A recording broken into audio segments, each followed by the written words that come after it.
What you're actually teaching these kids is how to play games like blackjack and poker and roulette and craps. You're listening to the Junior Birdman Podcast. Hello and welcome to another episode of the Junior Birdman Podcast. I am your host, the Junior Birdman, and hang in there. Today is going to get a little bit crazy. Our guest today is Jason Alexsander, the founder of the Children Saving Seniors Foundation, a program that focuses on underprivileged children in orphanages as well as senior. It says the program teaches underprivileged children hand-eye coordination as well as how to play games of skill and chance to improve logical and critical thinking skills and improve their chances in life once they become full-fledged adults in society. It says the program focuses as well on what it calls essential memory and everyday math skills. It says that these children lack these in the educational system, and he says that his foundation has played a major role in society today in improving the lives of these children. Jason, welcome, first of all, to the show. Thank you, Birdman, for having me today. My pleasure. And I need to start off by talking about some of the things I read here and what struck me about the release you guys had, because it says the skills you're teaching these kids are games of luck, and skill to improve their logical, critical thinking skills, that these games will improve their chances in life once they become adults. As I read a little further, though, I can see what you're actually teaching these kids is how to play games like blackjack and poker and roulette and craps.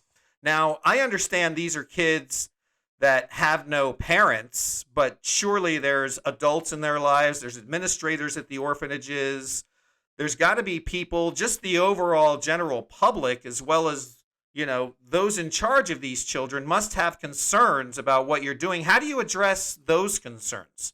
I understand the concerns people may have about a program like this, but understand these are neglected children who have never had a chance. No one really cares about them. No one ever gave them a chance. No one ever taught them the skills you need to become successful in our modern-day world. No one gives them a chance even now. And we're just teaching them simple skills like math, like comprehension, hand-eye coordination, memory skills, things everyone needs to succeed in a fast-paced world. But you're really just teaching them to gamble, right? What we are teaching, remember, these neglected children are the skills they need to succeed. You can characterize it how you like, but these are neglected children who have no chance today. We're the only ones that are there for them. They're not being taught these skills in school. They're not being taught how to succeed. They're not being taught basic things like playing with puzzles, like playing with flip cards. These are the things we're teaching them, just basic, simple skills. Okay, I understand. It's just very unorthodox. So are the orphanages you're working with aware of what you're teaching these kids? The orphanages we work with are made aware of exactly what they need to be made aware of, and that's all. They don't need to be involved in every aspect of our program.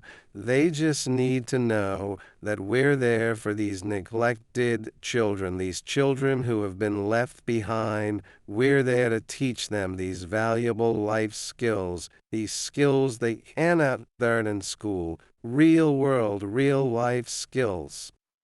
So how does this work? I mean, you go into the orphanages directly, you go in there and start teaching them. Do they come to your facility to learn how to gamble? How exactly does... What we do for these poor and neglected and tortured children... Tortured? I say they're tortured. I mean, look at the lives they have to lead. We come in, we help them. We start them off by teaching them how to play simple video games. Kids love to play video games. They love to play games like Minecraft and Angry Birds. We just come in, escalate the process, teach them some games of luck, some games of skill, a little blackjack, a little poker, a little craps, things like that, things that are going to help them advance in the world. Now, in our pre-interview before the show, you told our producer that you wait until the adults are out of the way before you start. What does that What mean? I mean to say by that is that these kids want to play these games, but they're aware that there are adults around him who maybe care for them, but are clueless as to the experience that they're having and going through at this time in their life. We try to be sensitive to that, but we know that these adults can sometimes come in. They may have the best intentions, but they have no idea, they have no concept at all of what it means to actually play a video game. You're going to give some social worker an Xbox controller and expect her to get through another level in World of Warcraft? I don't think so, and these kids understand that. That's why we start them off with the video games, we try to isolate them, and then we get them into the skill games that will help them advance in life.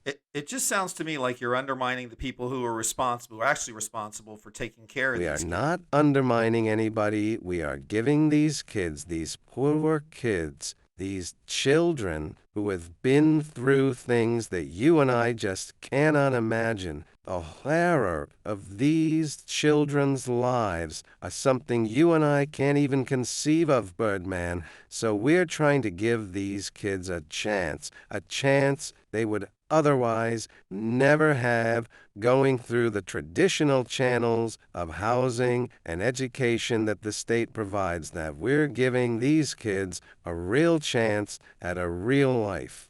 By scooping up all of them, and then you take all of these kids and you bring them out to a casino. You bring all these orphans out to a That is casino. an absolute misnomer. We do not take all of the children on field trips. We only take the older children to the casino so they can feel and experience what it's like to make use of the skills they've learned through our program. There's nothing untoward about anything we are doing. These children are constantly supervised and chaperoned by an adult the entire time that they experience this. Remember again, Birdman, these are children who have been through absolute terror, and we're just trying to help them. So I feel a little bit like I'm being challenged here unduly when I'm here trying to provide a service for these children. I hope you recognize that without people like me in this program, these children would never have a chance. The horror,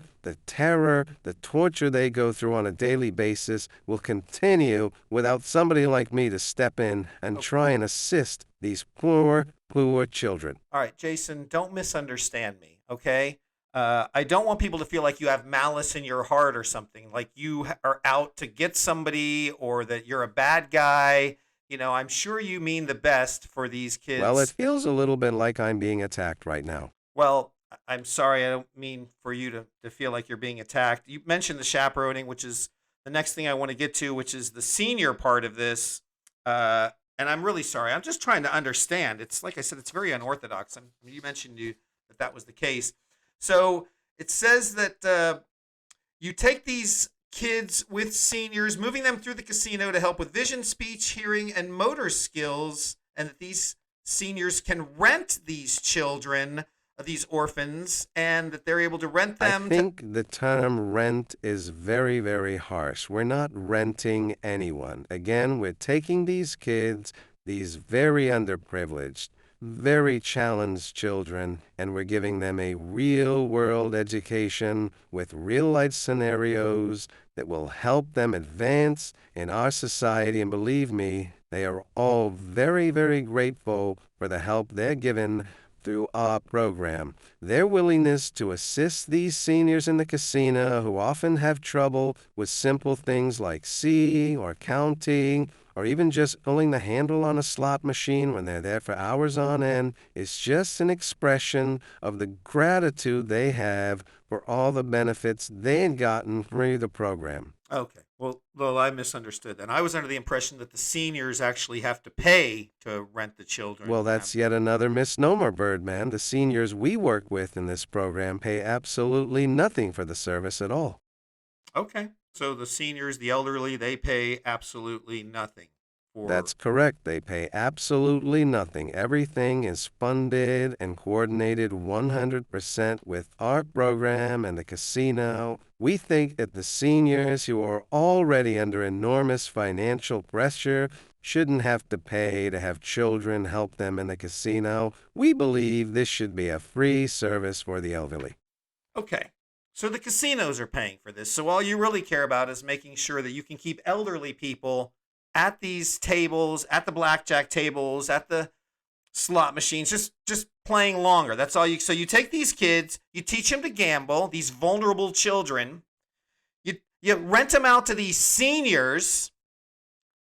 So basically, I think your very line of questioning in this entire interview just shows a complete lack of education, complete ignorance for the subject matter. We have children out here suffering, children who are poor, who have no hope, and we're doing everything we can to help them, and we don't get help from people like you, Birdman. All we get are criticism. You have levied some very salacious accusations here today, Jason, against me, against my organization. Jason, I'm not going to stand for it any longer. This interview is over. Jason. Get this microphone off me. Get this microphone off me right now. Can't believe this jackass is going on and on about me, about the organization. He knows nothing. In the interview? Here, set up this stupid interview anyways. I'm going to have their head for this. Does he know the mic is still on? Can somebody Then let give him me know? another drink. Tell Manuel to make it a double this time. He's 16. He should know how to make a cocktail by now, for God's sakes. Does he know that he has his mic? Does somebody Teach these freaking kids how to count dice or flip over a card, but ask them to flip over a bottle of Jack Daniels a couple of times, and they go, all the pieces. What do you mean, it's still live?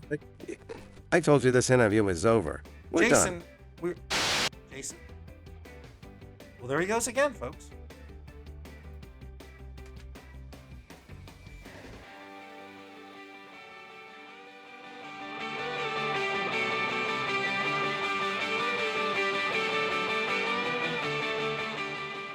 Thank you for listening to the Junior Birdman Podcast. Be sure to like this video, share this video, subscribe to the channel, and hit the notifications bell to be alerted when new videos are posted.